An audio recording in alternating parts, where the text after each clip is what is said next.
Back again. We're going to do a quick Minnie Mouse centerpiece column slash. This one's more of a column for a floor piece. But if you size down the balloons, you could use it for a centerpiece because I think it's nice, it's simple, real easy to do. And with that being said, let's get started. Oh, real quick. Make sure you like my Facebook page. It's facebook.com/theamazingballoonguy. You can put it in the search bar. Find me. I'll put it in the description below, like with everything else of all the balloons and pumps and everything that's needed for this video. But you can contact me there through Facebook and say, hey, I want this done, I want that made, and I'll be posting, hey, next week is coming up, we're going to be doing the frozen balloon arch or whatever that needs to be. So make sure you go ahead and like me on my page, and let's get started. So I'm using these polka dot balloons. They're from Qualitex. I'm filling them about to 10 inches, making 2 duplets, and that's going to start our base off. So we're going to go ahead and lock those in to make our quad. Okay. Then we're going to go ahead and make another quad using some white balloons, and I'm going to fill them up to about 6 or 7 inches, about 6 inches. Okay, we're going to make a quad there, and we're just going to rest it right on top. Just like that. Then we're going to take our weight. It could be any weight. I'm using a balloon weight. This one's filled with water. I'm shaking it. I have some sand weights too. But the way we're going to do that is just tie a 260 to it. Those are your animal type balloons. And we're going to wrap it around the top and the bottom quad. And make sure that your quad sits nice and nestles right in the middle here, right in between the balloons below. Okay? So I'm just going to go ahead and wrap that around.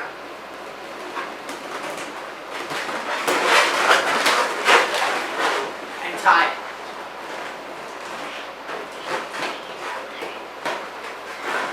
Once that's tied off, I'll rearrange the weight to make sure it's on the bottom. Flattening that.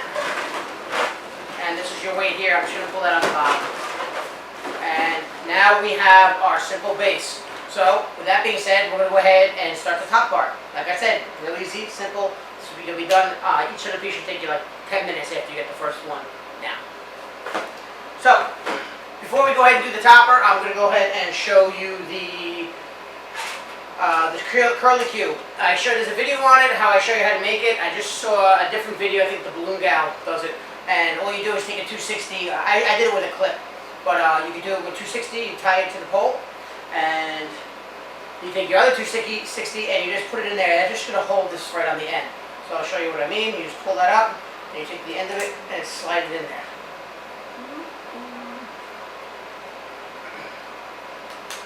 Once it's there, you roll around your 260 on a diagonal to go all around your pole, and then you're going to take your hand pump.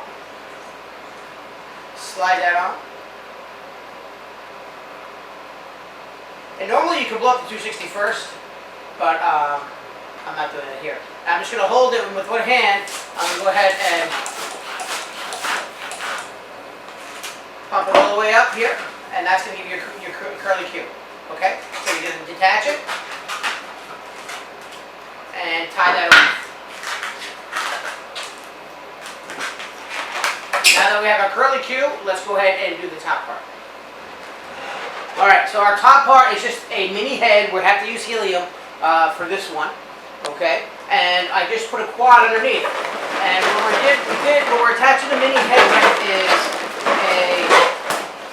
it's just monofilament. On this video I use a thicker gauge because I didn't have my thinner one, but make sure you use thin gauge, otherwise you see how it's not staying up. Then I fill this quad. These all 4 are helium.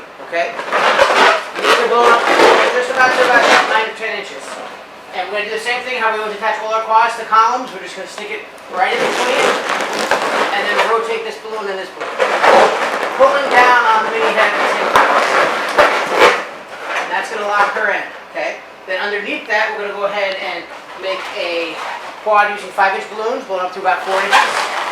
And what I do is we're going to just do the same thing. Put it in, twist it, and then push it all the way up, making sure it fits right in between where you need to go. Okay? Just like that. Once we have that, we'll go ahead and attach your mono to our base.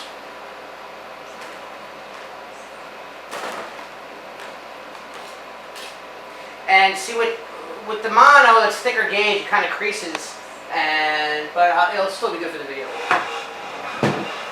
All you do is take your base, and you find your desired height, Now, whenever you're making centerpieces or floor pieces, they all gotta be the same height. So after you make your first one, that's gonna be your model.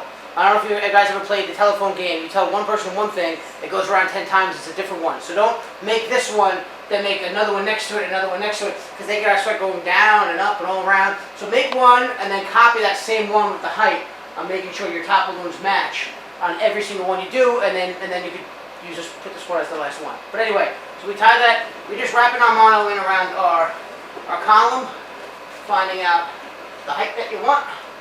Maybe right about there, it's pretty good. And you wrap that around, you tie that off, okay? I'm just gonna wrap it around for now. Then all you gotta do is take your curly Q. Okay, so you take your curly Q, and all you do is go ahead and tie it to, or wrap it around your first column here, your first quad. Okay.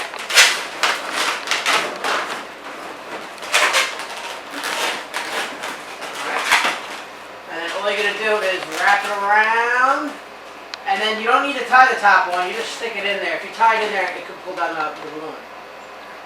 That's it, okay? Let me just turn it around a little bit for you, and we'll get a nice view of your centerpiece here.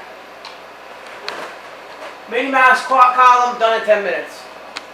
Alright, if you liked the video, if it helped you in any way, please subscribe, like my Facebook, The Amazing Balloon Guy, and I'll see you in the next one. Thanks for watching. Thanks for watching. Don't forget to